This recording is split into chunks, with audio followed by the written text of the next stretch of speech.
அப்புறம் தான் 261, அப்புறம் கரண்டை கட்டு, சிவேஜி கட்டு, ஒரு என்னது டிபோமெட்ரி, ஒரு 8-9 வகையாக தண்டனை கொடுத்தாங்க. அந்த உழைப்புக்கெல்லாம் இப்போ இந்த நிகழ்வு நடக்கும் பொழுது இந்த நிகழ்வுக்காக பார்த்துட்டு என்னிடம் பேசுகிற மனிதர்கள் இருக்காங்க.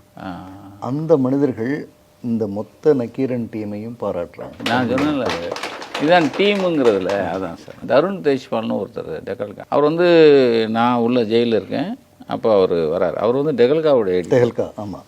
அவர் வந்து ஒரு இன்டர்வியூ கொடுக்குறாரு. என்ன ஆச்சரியமாக இருக்குது, நான் ஓஹோன்னு இருக்கும்போது என் கூட 137 பேர் இருந்தான், எனக்கு ஒரு பிரச்சனை வரும்போது திரும்பி பார்க்குறேன் 3 பேர் தான் இருந்தான், மிச்செல்லாம் ஓட்டான். இங்கே ஒரு நக்கீரன்னு ஒரு பத்திரிகை இருக்கான், அந்த எடிட்டர் வந்து ஜெயிலில் இருக்காரா, ஆனால் பத்திரிக்கை வந்துட்டுருக்கு. அதை விட முக்கியம் 105 பேர் வேலையில் இருக்காங்களாம், ஒரு ஆள் கூட வெளியே போகலையாம். அவனுக்கு எவ்வளோ ஆதங்கம் பாருங்கள்.